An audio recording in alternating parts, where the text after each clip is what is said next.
Okay, let's move on to MIDI recording.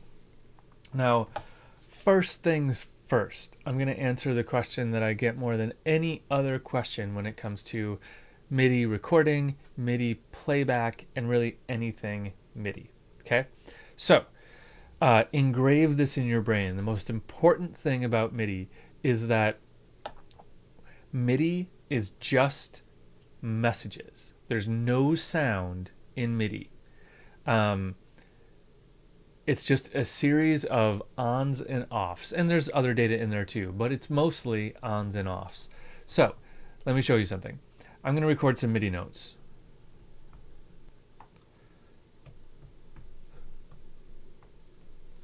Okay, I just recorded some MIDI notes. What did you hear?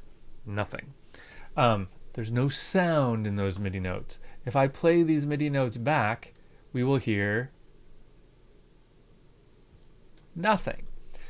Because each of these little notes, if I double click and look at them, they are definitely there.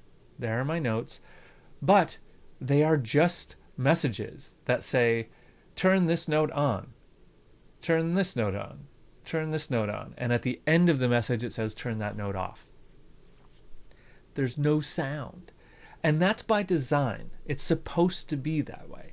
Because the idea behind MIDI is that we can record all these messages and then apply sound to it later.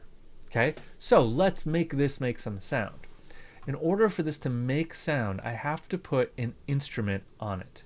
Okay, so I'm going to go to my instruments. Let me close up my groove pool here because we're not going to need that for a while.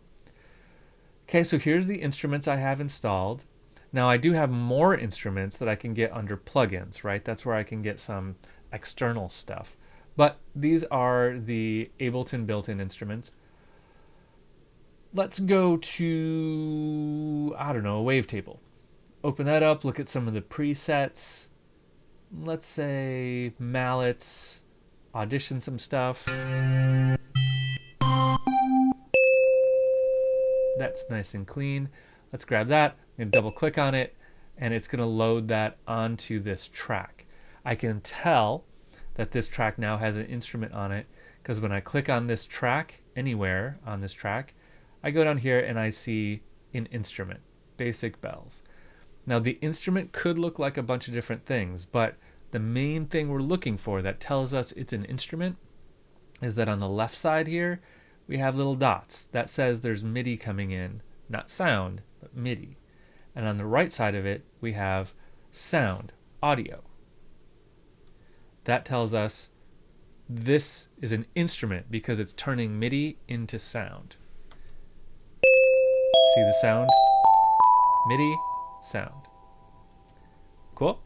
So whenever you're doing something with MIDI, if you don't hear it, then check to make sure that you have installed an instrument on that track and it's not muted and that you do actually see sound coming out of the instrument. Okay? That is the biggest question I get when it comes to MIDI stuff with live. People saying, I played some MIDI notes but I can't hear them.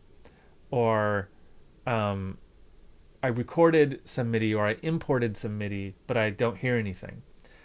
It's because you just imported on-off messages and they're saying turn on and turn off, but they have no sound associated with them.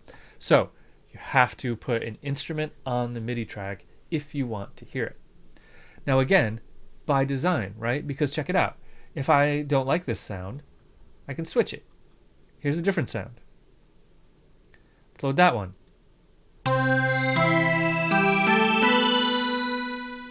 Neat, right?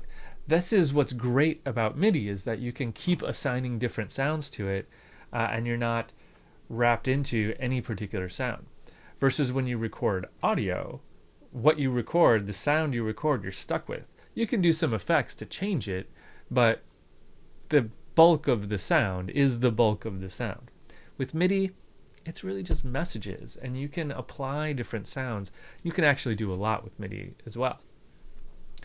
So, that's the number one rule about MIDI. You can record stuff, but you but you have to have an instrument on it to hear it. Rule number 1.